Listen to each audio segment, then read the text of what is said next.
Thank you. Well, it's great to be here again.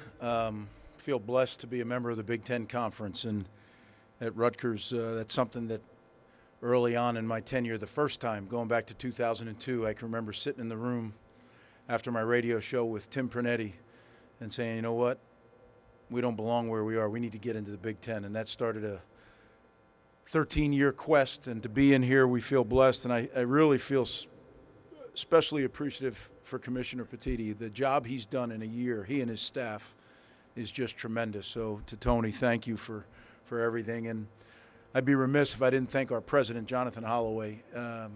Between Jonathan and our board of governors, I've never felt like Rutgers, the university, the football program, have ever been more vertically aligned. And that's what it takes. Make no mistake about it. From the top to the bottom, everyone has to have the same vision, and I feel like we do. Part of the greatest conference in college athletics, and excited. We have three great players here today: Tyreen Powell, Muhammad, and Kyle Monungai.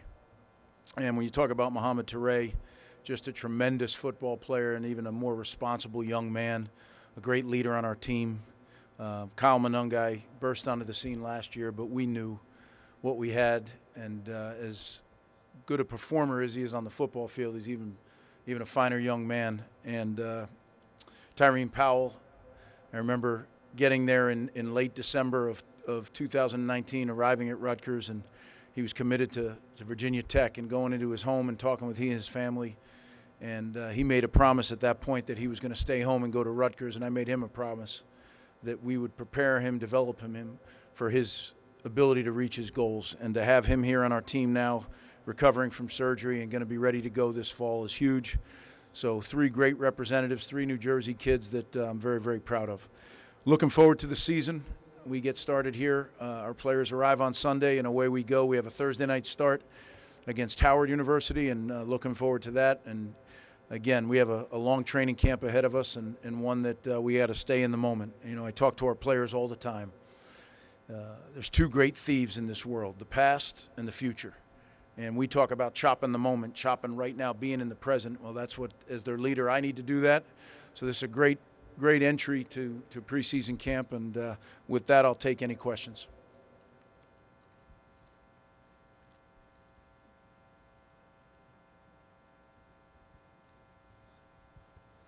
First row here on your right, Coach. Kenneth Berry, touchdowns and tangents. Coach, obviously in all your years, NFL and at Rutgers, what's it been like convincing more of New Jersey kids to stay home, especially the elite New Jersey kids, to stay home and build up Rutgers? And secondly, in regards to just your team's identity and their football character, what's easier to fill out and identify for you going into the season? Well, first off, you know, recruiting and retaining the best players in our backyard, New Jersey and New York, is critical to our success. But it's not just New Jersey or New York players. It's the right New Jersey or New York players. And quite honestly, I don't put a lot of stock. It's no disrespect to anybody, but the rankings and all that stuff don't mean a heck of a lot to me. We had a player by the name of Max Melton. When I came to Rutgers in 19, Max was the 22nd rated player in the state of New Jersey. Well, fast forward 4 years, he was the 43rd rated player in the world, right? He got drafted 43rd in the NFL draft. So how much those rankings mean, I'm not so sure. But I do know this: if you get the right players, the guys that are made of the right stuff, they're a cultural fit, and they have the ability. We wouldn't be talking to them if they didn't have the ability. But once you do, you find those guys that have the ability. The hard part is figuring out, are they going to be a cultural fit? And finding them in our backyard is critical. So that's something that has been going well. It's hugely critical, but something that I'm excited about. And the second part of your question, you know, who are we as a football team? I think it goes right back to our culture: family, trust, chop, right? And it doesn't vary. It's not a saying we put on the wall. It's not a shirt. It's how we try to live. And I think it's the greatest tool that I can send a young man into the real world with. Family, forget about me, I love you. Right? We believe love is sacrifice, the ability to sacrifice for others with no expectation of something in return. Not a lot of that going on these days, right? To do that for your teammates and for your coaches, that's special, right? Trust, 100% honesty, and doing what you're supposed to do when you're supposed to do it. Right? Easy to say, really hard to do. And then CHOP, what I mentioned, the ability to stay in the present moment and focus on exactly that which you have to do. Right? Don't let those thieves get you. The past and the future, they get you off your mark. And we work really hard in teaching that. So when we say FTC, that's more than something we put on our helmet or something we put on our wristband.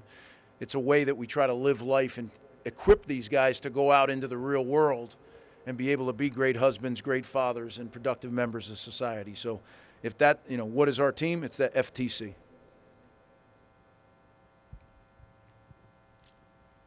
All right. Coach Lynn Harrington with Stay Alive Power 5. How you doing today? Doing well. How are you? I am all right. So last season, you led Rutgers to its first winning campaign since 2014. However, with the Big Ten expanded with 4 teams from the West Coast, how do you keep Rutgers from being a needle in a haystack approaching this new season?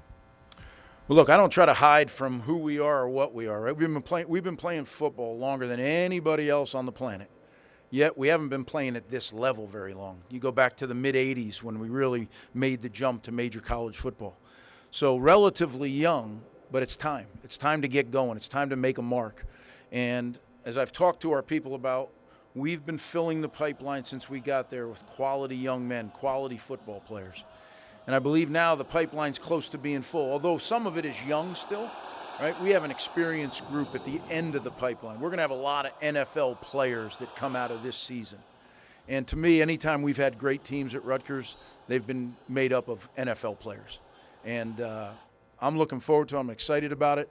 I think that we have the guys that can lead our program. At some point in the last 18 months, it went from a coach-led program to a player-led program, and to me, that's always been where the program really begins to shift, and it begins to get results. So that's what we need to do. We need to stay focused on the moment right here, but certainly looking forward to the season ahead and the new people that are coming into the league. It's just great. I've always said this, the Big Ten, why do I love the Big Ten Conference?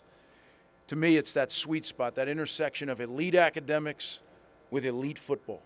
That's what makes us special. And it's still college football. I don't care, you talk about NIL, you talk about revenue share and all those things. It's college football. They're getting an education, and they're getting it at some of the most elite universities in the country. Dustin Schutte, Sports Illustrated. Greg, at the NFL Scouting Combine, we talked to a lot of different former Big Ten defensive players. They said that Kyle Monangai was maybe the toughest player they went against in the conference. What characteristics set him apart from other running backs or other players in this league? Well, I think what Kyle does best, he has an incredible patience to view, to watch, to wait. But when he makes the decision to go, he's a violent runner. He's violent the way he plays. He's violent with his feet and his legs. He doesn't stop. And the one thing that I love is to watch him run. I'd say 98% of the time he's falling forward. He's falling in the right direction. And that's a little bit of who our identity of our football team is we're going to get knocked down, but let's make sure we're falling in the right direction and we get up quickly and get back at it. Hey, Coach. Will Decker, LA Football Network. You guys made a huge jump defensively last year into the top 20 in total defense, and you returned 10 of your 13 starters from the position group. I was wondering if you could tell me what makes this group special and what makes you think they could build upon last year's success and ultimately have a better ranking than they did last year. Well, I do. I love our defense. These guys have been in the program now for 4 or 5 years. We're a developmental program, and I know people say that. We are truly, that's what we are. We take guys and we work really hard over a period of time, and they get to be really good players. And that's what I feel we've done now. Coach Joe Harris-Simiak, who's our defensive coordinator, has done a phenomenal job since he arrived. I think we have a great chemistry with the coaches and players, not only on the defensive side of the ball, but Coach Shiraka on the offensive side of the ball as well. I, as a head coach, have not ever been in a position where I feel this comfortable, where our 2 coordinators lead those units. It allows me to do my job as the head coach. I'm very involved in special teams, and certainly defense is something that I grew up on, but Joe runs the defense, and he does a heck of a job. Coach David Gold, Inside NU. You guys have to travel across the country this Friday, well, one of the Friday nights this year to play USC. How does your experience as a head coach in the NFL scheduling cross-country travel prepare you for this new type of Big Ten season? Yeah, that's a great question. I feel fortunate that we had that experience in my time at Tampa. You know, we played the Western Conferences a couple times, and we played up in Seattle, and those are long trips. Tampa to Seattle's about as long as New Jersey to L.A. So certainly with the time and all those things, those are details that you work on. You use specialists to help set up your plan. But at the end of the day, you got to go out there and you got to block and tackle. You got to throw and catch. You got to play the game of football. And I think sometimes people lose sight. They get all caught up in the semantics of the trips and things. It's still football. And that's what our focus will be. Now, we're incredibly fortunate, again, to have these teams coming into our league, to go out and play our first time on the West Coast, playing the Coliseum. I've coached there before. That's a special place, so we're looking forward to that. Questions for Coach Schiano? On your right, Coach. Coach John Rhodes, voice of college football. About 10 years ago, a little bit over that, you built Rutgers into a huge powerhouse in the Big East Conference, and now you're here in the Big Ten trying to do the same thing. Can you talk about the way things are similar to building them back then, but they're different now? Yeah, well, I think college football is so different now, right, with the changes that have happened even in the last – you know, I heard one of the coaches down in the SEC said college football has changed just about every 6 months since he took the job. It was Billy down at Florida, and I'll tell you what, he's right. I mean, it's changed very often lately. And the ability to adapt, to pivot, to make changes is critical as a college football coach. For a long time, it was very, very similar. And then it made a big move. But the Big East was an 8-team league, right? And it was a good league. You know, there was some really good football being played. But we're talking about the Big Ten, the best college football conference in the country. And to be a member of that, like I said earlier, it's a blessing. It really is to be a member of this league. And look forward to continuing to build till we get to a point where we are in the mix for the championship. That's what we're building for.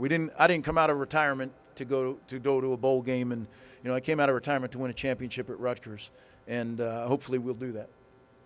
Coach Schiano, thank you so much for your time. Thank you.